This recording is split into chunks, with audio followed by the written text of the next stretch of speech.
তুরস্কের সাথে শত্রুতার নতুন ফ্রন্ট খুলতে যাচ্ছে ভারত। শত্রুর শত্রু আমার বন্ধু, এবার এই নীতিতে আগাচ্ছেন ভারতের প্রধানমন্ত্রী নরেন্দ্র মোদী। সাম্প্রতিক পাক ভারত যুদ্ধে পাকিস্তানের পক্ষে নেমেছিল তুরস্ক। রিসেপ তাইয়েপ এরদোয়ানের ভূমিকা ক্ষুব্ধ করে তুলেছিল ভারতকে। সেই ঝাঁজ মেটাতে তুরস্কের চিরশত্রু গ্রিসকে বেছে নিল ভারত। তুরস্ককে শিক্ষা দিতে গ্রিকদের হাতে অত্যাধুনিক মিসাইল তুলে দিতে যাচ্ছে নয়াদিল্লি। তুরস্কে হঠাৎ করেই আলোচনার জন্ম দিয়েছে ভারত গ্রিসের মধ্যে হতে যাওয়া সামরিক চুক্তি সংক্রান্ত খবর। আঙ্কারার গণমাধ্যমগুলোর দাবি, নয়াদিল্লির কাছ থেকে দূরপাল্লার ক্রুজ মিসাইল কিনতে যাচ্ছে এথেন্স। খুব দ্রুতই নাকি 1000 কিলোমিটারের বেশি রেঞ্জের সেসব মিসাইল গ্রিসকে সরবরাহ করবে ভারত। এজিয়ান সাগর সংলগ্ন এলাকায় ভূমি থেকে নিক্ষেপণযোগ্য সেসব মিসাইল মোতায়েন করবে গ্রিস।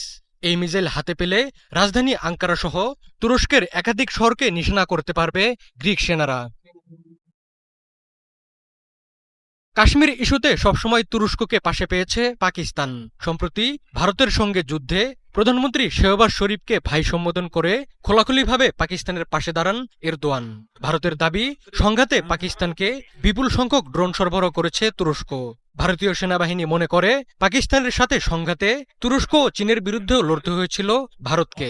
সব মিলিয়ে তুরস্কের ভূমিকায় বড় ধাক্কা খেয়েছে ভারত। ধাক্কা সামলে এবার তুরস্কের পিছে লেগেছেন নরেন্দ্র মোদী।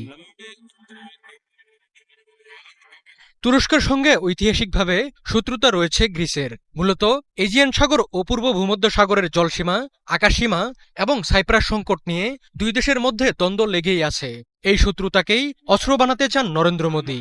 ভারত ও গ্রিসের মধ্যে প্রতিরক্ষা চুক্তি নিয়ে এখনো কোনো আনুষ্ঠানিক সমঝোতা হয়নি, তবে এ ব্যাপারে কথাবার্তা অনেক দূর এগিয়েছে বলে জানিয়েছে ভারতীয় সংবাদ মাধ্যম আনন্দবাজার।